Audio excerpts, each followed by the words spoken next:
Boa noite, irmãos, a paz do Senhor. Os irmãos abram comigo, por favor, em Romanos, no capítulo 13.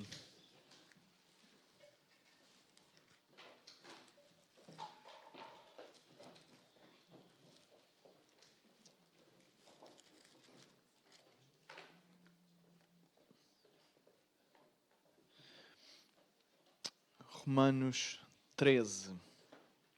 E vamos ler os primeiros 7 versículos. Diz assim: toda a alma esteja sujeita às potestades superiores, porque não há potestade que não venha de Deus, e as potestades que há foram ordenadas por Deus. Por isso, quem resiste à potestade resiste à ordenação de Deus, e os que resistem trarão sobre si mesmos a condenação.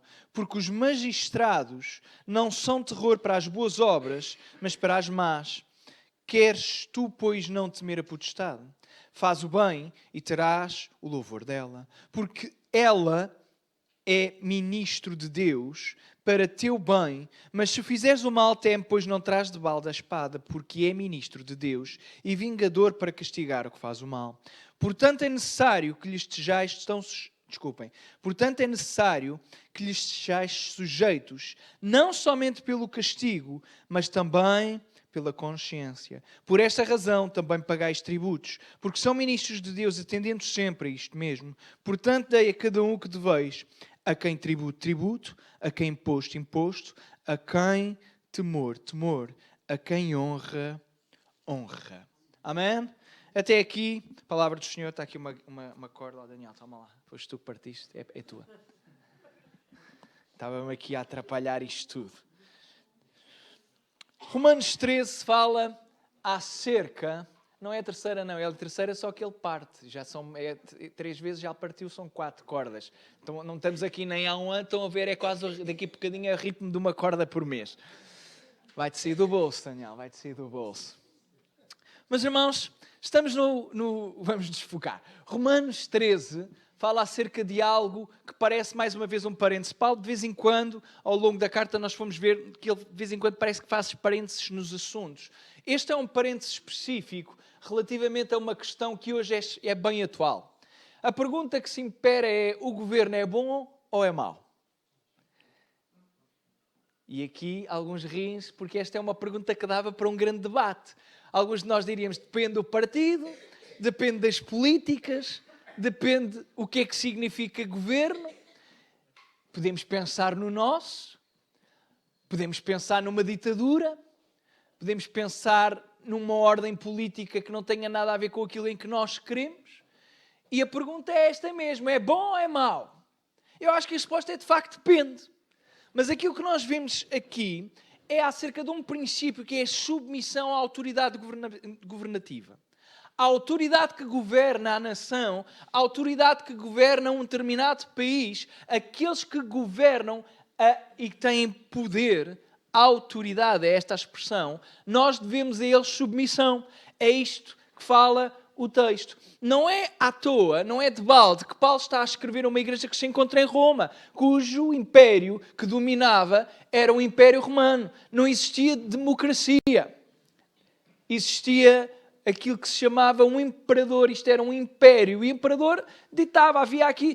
Quer dizer, a democracia estava aqui nos estágios primordiais, era aqui no início. No final, quem mandava não era o povo, era sim o imperador e aqueles a quem ele mandava e delegava a sua autoridade, quer fossem senadores, fosse o que fosse.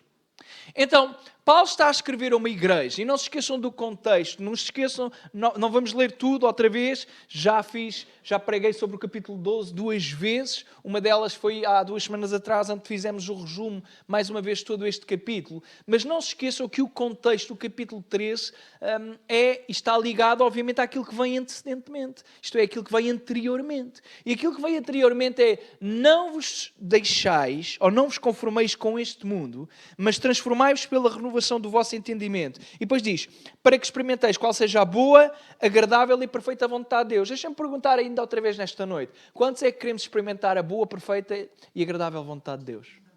Então isto significa que nós para experimentarmos, devemos ser novas criaturas transformadas e devemos ter uma concepção bem distinta daquilo que muita gente tem.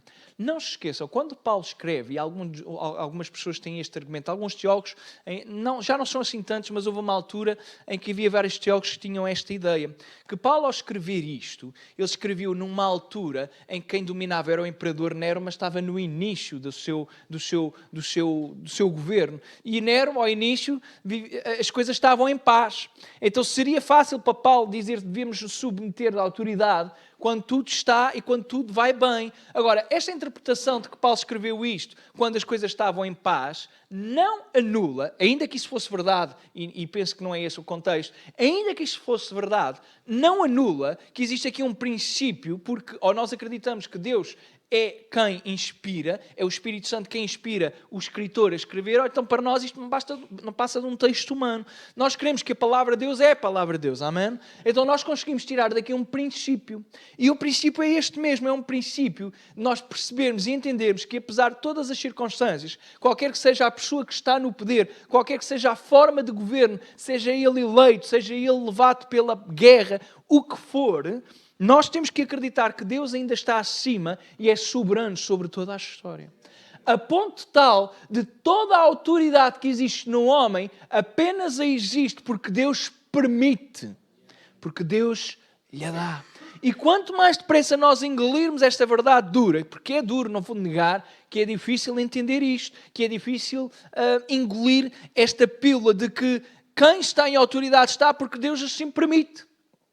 E nós agora pensaríamos, bem, há uns quantos que o Senhor já devia ter levado então. Sim, uns quantos políticos, e não só políticos. Poderia ser, mas a verdade é que Deus ainda não os levou, e há aqueles que ficam e ficam durante décadas e décadas e décadas. Mas nós temos que ler este texto de acordo com os princípios hermenêuticos corretos. O que é que isto significa? Significa que aquilo que este texto está a dizer não é que agora o governo faz o papel de Deus e nós devemos total obediência ao governo. Não é isto que este texto está a dizer. Este texto está a falar acerca da submissão relativamente à autoridade do governo, mas tem a ver com o serviço que este governo está a ter e a fazer para com Deus. Vamos ler. Toda a alma, isto é, significa literalmente todas as pessoas, estejam sujeitos às autoridades superiores. Nós, como seres humanos, não gostamos muito da ideia de hierarquia, na igreja também não gostamos. Nós gostamos de tudo ao mesmo patamar. E é verdade que somos todos e estamos todos no mesmo patamar de acordo com o princípio do sacrifício de Jesus. Mas também não deixa de ser verdade que na igreja existem hierarquias, quer se goste, quer não se goste. Há pessoas que não gostam desta teologia, mas na igreja existem hierarquias. A primeira hierarquia possível, obviamente, é aquela que é divina, é Deus quem manda. Mas essa nós até conseguimos tolerar. O problema é depois quando entra na parte dos ministérios, e é que nós já não achamos tanta piada.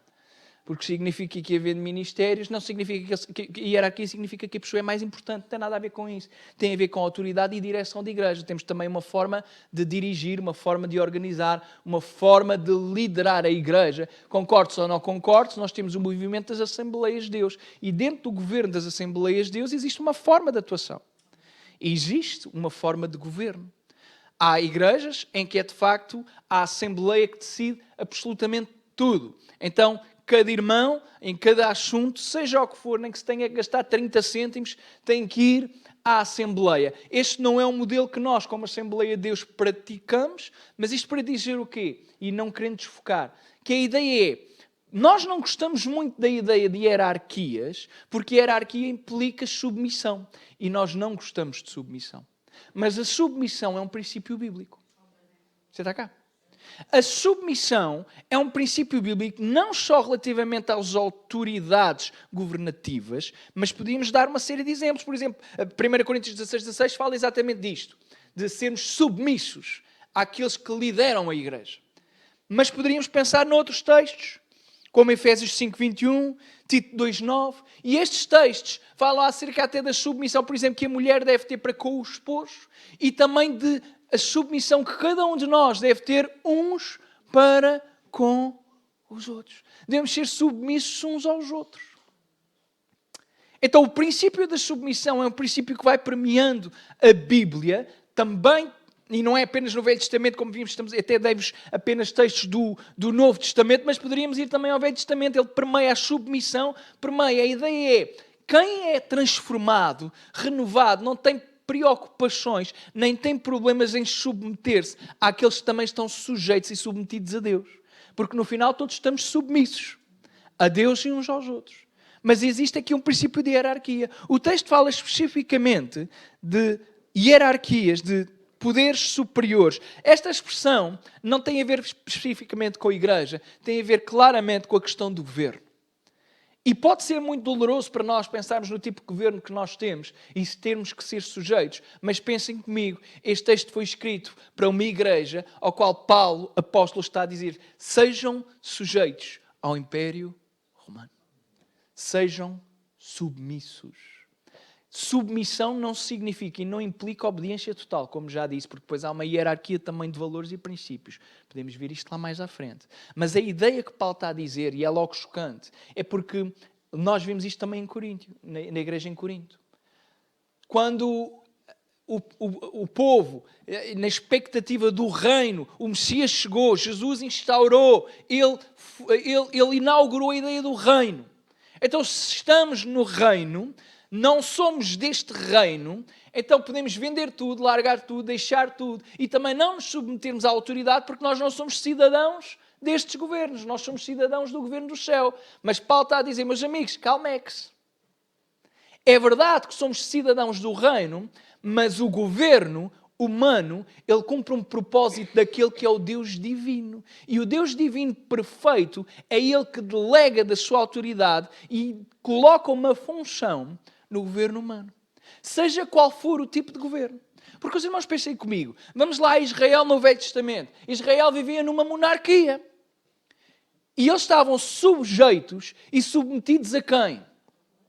Ao rei, mesmo quando o rei por vezes era injusto, mas o Senhor tinha-lhes avisado. Eles quiseram largar a teocracia para ir para a monarquia. Ele disse, olha, ele vai ter direito sobre os vossos filhos, sobre as vossas filhas e sobre a vossa propriedade e tudo aquilo que vocês ganharem. E o que é que o povo diz? E assim seja. Aceitamos.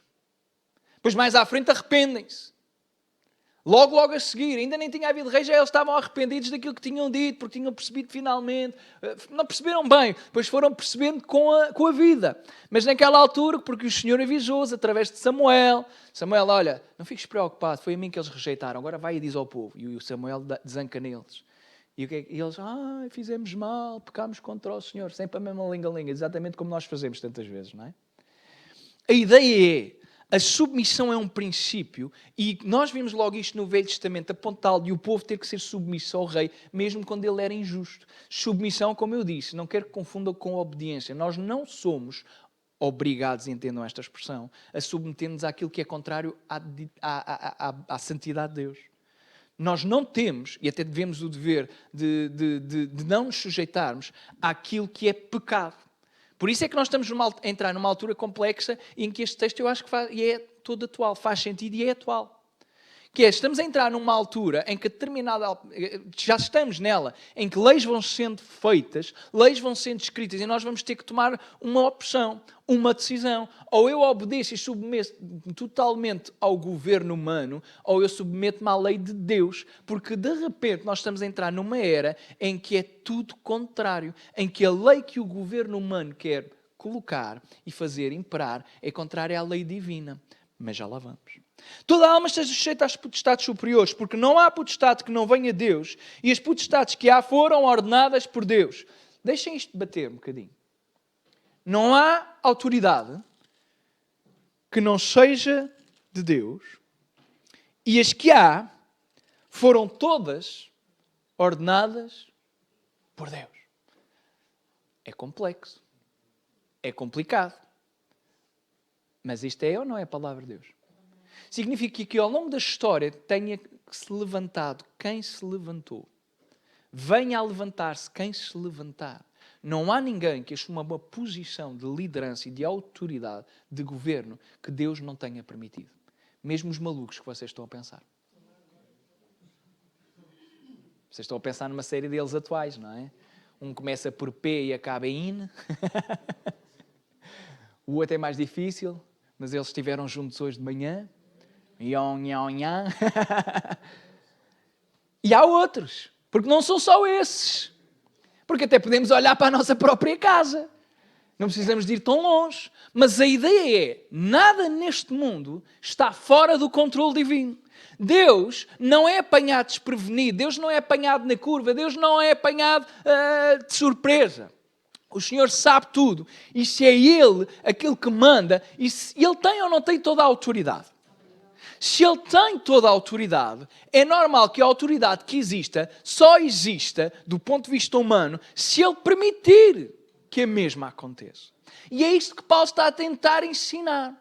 Porque a ideia eu acho que é interessante pensar nisto. Porque é uma ideia de segurança. Apesar de todo o sofrimento que o governo humano pode causar, apesar de toda a injustiça que o governo humano pode causar, nós temos a plena certeza de que quem está, só está porque Deus permite. E porque Deus tem um propósito específico. Nós vemos isto muito bem também ao longo da história no Velho Testamento. Os imperadores que se levantavam, os reis que se levantavam, e alguns eram mesmo beras, maus. E alguns nem sequer eram judeus. Alguns nem sequer eram do povo. Estamos a falar, por exemplo, dos imperadores da Babilónia e da Síria. E o Senhor é quem os levantava. Os irmãos lembram-se de Ciro. Ciro ficou estupefacto quando pensou que o seu nome estava lá. Escrito, ainda antes dele ser chamado, já lá estava o nome dele. Este é aquele que eu vou usar. E o Senhor usou. Era um grande maluco, mas o Senhor usou na mesma. O Senhor é poderoso. O Senhor está sobre toda a história. E porque Ele está sobre toda a história, nós entendemos que Ele tem toda a autoridade. Então não existe ninguém em autoridade sobre uma nação que não esteja apenas porque Deus permite. Por isso, quem resiste à ordenação de Deus, por isso quem resiste à potestade, resiste à ordenação de Deus, e os que resistem trarão sobre si mesmo a condenação. Deixa-me só ver se tenho aqui esta referência certa. E não vos vou dizer qual é, porque se estiver errada vou ignorá-la, está bem?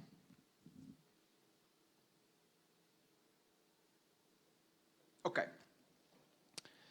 Por isso, quem resiste à potestade, resiste à ordenação de Deus. Paulo vai ainda mais fundo. Ele diz, olha, se vocês desobedecerem à autoridade que é permitida, deixada atuar, que é, no fundo, literalmente, colocada por Deus. Se vocês resistirem, vocês não resistem apenas à ordenação de Deus, vocês não resistem apenas a essa mesma autoridade, vocês não estão a resistir apenas ao governo, vocês estão a resistir à própria ordenação de Deus. E os que resistem trarão sobre si mesmo condenação. O que Deus está a dizer através do apóstolo Paulo é isto mesmo. A obediência ao governo que Deus colocou, a obediência àquela autoridade que Deus permitiu, ela é devida, e se nós não obedecermos, se nós não formos submissos, é como se estivéssemos a desafiar o próprio Deus. E agora nós perguntaríamos, então, mas isto significa que nós temos que obedecer em tudo? Já vos disse que não. Mas então como é que sabemos em que é que temos que obedecer e naquilo que não devemos obedecer? O princípio básico é o da submissão. E é possível ser submissos sem obedecer a tudo. Submissão significa um estado, um estado em que eu me coloco, a posição em que eu me coloco, sabendo que aquele ou aqueles são superiores, e por isso mesmo, superiores não entendam superiores de nível, está bem? Superiores em autoridade, simplesmente isto. E por isso mesmo eu coloco-me debaixo e sou submisso. Vamos falar do relacionamento entre homem e mulher. As mulheres devem ser submissas aos maridos. Sabemos que tem um contexto específico. A mulher submissa não significa que obedeça a tudo aquilo que o marido lhe diz para fazer. Não é isso que significa submissão. Faz sentido. Acredito que as mulheres que estão todas aqui casadas são todas umas excelentes mulheres submissas. Porquê é que estão a descer? Algumas começaram a descer, não sei porquê. Se não são, é mau. Agora vejam. Bem, vamos passar à frente, está bem? Vamos passar à frente. Eu ouvi que isto está a causar muito transtorno. Depois vamos marcar mais uma reunião de casais. Temos que marcar várias, então. Não, a ideia as mulheres ser submissas aos vossos maridos.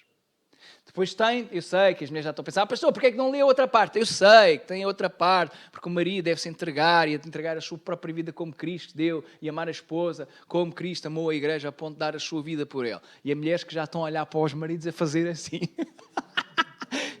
Se calhar tem que mudar de exemplo. Não significa que uma mulher submissa tenha que obedecer a todos os caprichos do marido.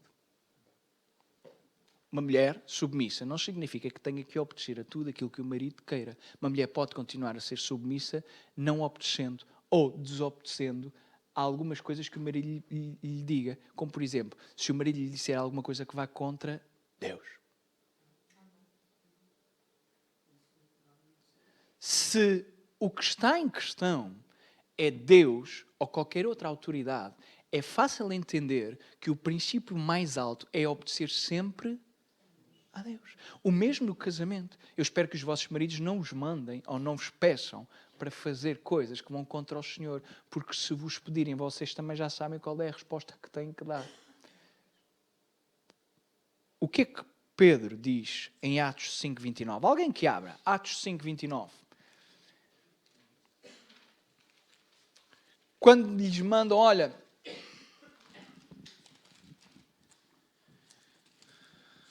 deixa lá ver, Atos 5:29, ver se eu acho também. Vamos só ver, o 28 diz assim: não vos admoestamos nós, expressamente, que não ensinasseis nesse nome, e eis que encheste Jerusalém dessa vossa doutrina e quereis lançar sobre nós o sangue deste homem. Quem está a falar é a autoridade.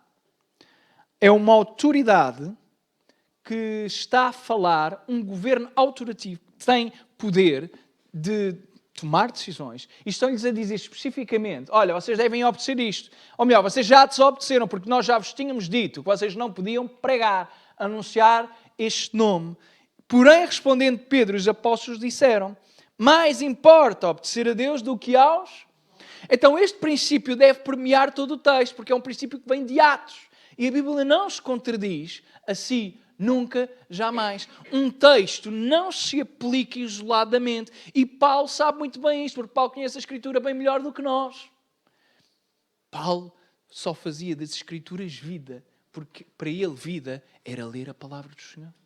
Então ele lia, ele conhecia e ele sabe muito bem que os crentes ao lerem este texto sabem que ele não está a ensiná-los que eles devem, de uma forma absoluta, obedecerem tudo. Porque se nós obedecermos a tudo aquilo que o governo nos mandar, o governo passa a ser o nosso Deus. E o governo vai haver alturas que vai mandar e vai tomar decisões e vai querer impor decisões e vai impor essas mesmas decisões a nós. Podemos é ter consequências depois de não os obedecer. Mas ele vai impor decisões, leis, às quais essas mesmas leis vão ser contrárias aos mandamentos divinos. E é nessa altura que tu e eu temos que tomar uma escolha e uma decisão. A quem é que importa obedecer? Mais ao homem ou mais? Então o princípio é, quem resiste à autoridade, não é resistir à autoridade que não significa desobedecer a qualquer tipo de lei. É qualquer tipo de lei que tem a ver com o princípio de sermos transformados, renovados na nossa mente e sabermos qual é a boa, perfeita e agradável vontade de Deus. A ideia é, Deus utiliza o governo para exercer a justiça já aqui. Esta é a forma como Deus usa os governos. Ainda que possamos dizer, mas é tão injusto em tantas coisas, é verdade, mas no princípio daquilo que é, cada vez menos por causa da forma como a humanidade está, e cada vez nós chamamos, como humanidade chamamos errado aquilo que é certo e certo aquilo que é errado. Nós temos uma alteração e um princípio de valores que está completamente, os valores, desculpem, e os princípios estão completamente alterados. Mas a ideia é, se nós olharmos moralmente para aquilo que é certo e para aquilo que é errado, ainda percebemos que os governos exercem aquilo que se chama a justiça punitiva, verdade, mas é uma justiça punitiva que é delegada por Deus. Porque quem é que faz o bem? Apenas Deus. Quem é que faz o mal? Nós. E não apenas nós os outros todos. Mas quem é que vai exercer justiça no final dos tempos? Quem é? E neste lugar, neste mundo, quem é que faz a justiça? Deixemos ler um texto, se achá-lo. Vocês lembram-se de nós falarmos deste texto, que é logo o capítulo anterior, diz assim: se for possível, quando estiver em vós, tende paz com todos os homens. Não vos vingueis a vós mesmos, amados, mas dai lugar à ira, porque está escrito: minha é a vingança e eu recompensarei, diz o Senhor. A vingança é de quem? E a vingança aqui representa aquilo que é a justiça de Deus.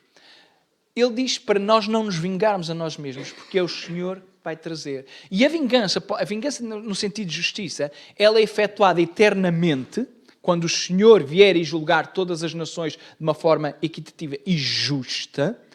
E ela é também, e ocorre também, já aqui na Terra. De que forma? Através do governo. Os irmãos pensem no nosso sistema legal. Quem é bandido, às vezes não vai. Mas não pensem que as prisões estão cheias de inocentes. Quer dizer, estão.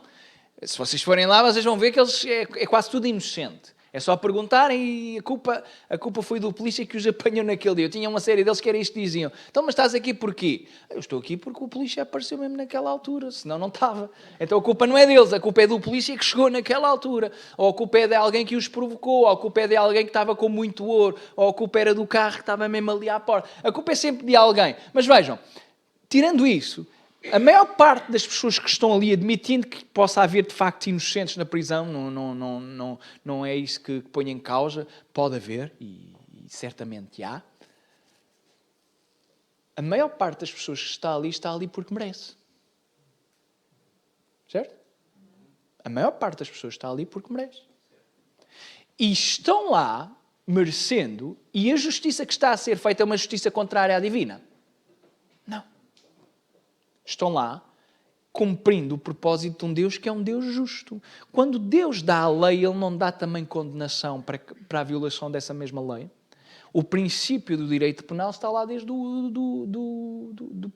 está lá desde o princípio, desculpem lá a mesma expressão. Foi aqui, há uns meses atrás, houve alguém que me mandou uma tese de doutoramento, e achei interessante. Não li aquilo tudo, li só o índice e fui lendo algumas partes, mas mandaram-me que era de uma jurista, fez uma tese de doutoramento sobre a influência não sei se era dos 10 mandamentos ou se era da lei judaica, já não me lembro muito bem, mas tinha a ver com a questão de princípios bíblicos, aplicada ao nosso Código Penal. Acho que era o Código Penal ou o Código Civil, já não me lembro. Acho que era Código Penal. Penso que era isto, ao sistema jurídico no geral. E é interessante porque era ver os princípios que estavam relativamente à questão dos nossos sistemas jurídicos e ordenamento jurídico, e ver que muitos dos princípios que nós temos já estavam lá e que têm influências judaicas. Então, estas influências mostram aquilo exatamente que é o ponto fulcral daquilo que Paulo quer partilhar, que é o governo existe e ele exerce justiça, porque é humano, obviamente que não é perfeito e cada vez mais vai tender para ser cada vez mais imperfeito, mas no final de contas isto ocorre e o governo ocorre por autoridade delegada divinamente, porque Deus deixou e eles não deixam de cumprir e exercer um propósito. Ainda que não creiam no Senhor. E este é o seu poder. Ainda que todos dentro do governo, nenhum deles creia que Deus existe, ainda assim eles estão a cumprir um propósito para o qual Deus, Ele os chamou.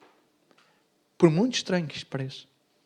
Porque vejam, é isto que fala o seguinte versículo. Porque os magistrados não são terror para as boas, mas para as...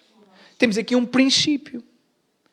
Queres tu, pois, não temer a autoridade, faz o bem e terás o louvor dela. Isto fala acerca do princípio básico, daquilo que é certo e daquilo que é errado. Daquilo que é correto e daquilo que é incorreto. É sobre isto que Paulo, e unicamente sobre isto que Paulo está a falar. Os irmãos cometem crimes. Agora ninguém se manifestou. Nem foram capazes de dizer que não. Agora fica na dúvida. Quem cala consciente? Podem não saber que estão a cometer. Então estão a cometer na mesma.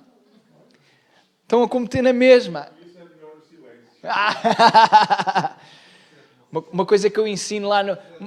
Uma coisa que eu ensino lá no Instituto Bíblico é o desconhecimento da lei não nos isenta do cumprimento da mesma. Não podemos alegar que não sabíamos que era crime.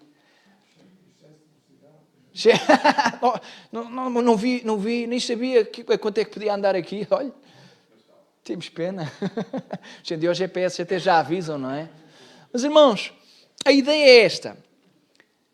O governo, no sentido geral da coisa, e percebemos que hoje vivemos em tempos estranhos, porque hoje pode-se, e mais tarde ou mais cedo, pode-se tornar crime uma coisa que para nós é perfeitamente normal, que é chamar pecado àquilo que é pecado. E pode chegar à altura em que chamar pecado àquilo que é pecado se torna verdadeiramente num crime.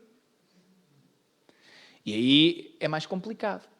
Aí o governo pode passar a ser terror, e se não me interpretem mal, para aqueles que não fazem o mal. Mas no princípio geral é, quem comete crimes teme a autoridade. Não é? Os bandidos não gostam de polícias. Por isso é que eles escrevem lá, morta à polícia. Eu já nem sei se usa a expressão bófia ainda. Morta à bófia, como na Serra da Luz estava sempre escrito. E depois por baixo é SLB, que não podia ser de outra forma também, não é? Tinham que ser benfiquistas. Estou a brincar, era mesmo uma provocação para os irmãos. Estava a brincar. Quer dizer, aquilo está lá escrito mesmo, mas não queria dizer nada, não tinham que ser benfiquistas especificamente, era só uma brincadeira. Mas, meus irmãos, a ideia é, os bandidos, eu nem a mim mesmo me ajudo, não é? Na pregação. Eu há coisas que não podia entrar, mas entro sempre. É o meu... Bem, esqueçam o SLB, mas fiquem só com os bandidos. Os bandidos não gostam de polícias, os bandidos não gostam da autoridade. Porquê? Porque a autoridade não gosta daquilo que eles fazem e a autoridade vai perseguir aquilo que eles fazem. Não queres temer a autoridade? Faz o bem. E em vez de a temer, recebes o louvor. Se tu fizeres o bem, as pessoas vão apreciar. Se eu e tu fizermos o bem, vamos apreciar e não há governo que devemos temer ou que precisemos de temer. Versículo 4. Porque ela, a autoridade ou potestade, é ministro de Deus para teu bem. A ideia é, literalmente, ministro, a expressão é diácono. Conseguem imaginar um diácono? A expressão que está no grego é isto, diácono, porque significa serviço especificamente. É a mesma palavra, ipsis verbis, diácono. Ela é diácono. A autoridade é servo do Senhor. Significa que Ele tem nas mãos todas as coisas, mesmo os malucos todos. São servos de Deus. E Ele faz o que quer, porque Deus é Ele que está e domina sobre toda a história humana. Porque ela é ministro de Deus para teu bem, mas se fizeres o mal, teme, pois não traz de balda a espada, porque é ministro de Deus e vingador para castigar o que faz o... O que é que lemos a seguir? Minha é a E olha o que é que está aqui escrito. Porque é ministro de Deus e vingador para castigar o que faz o...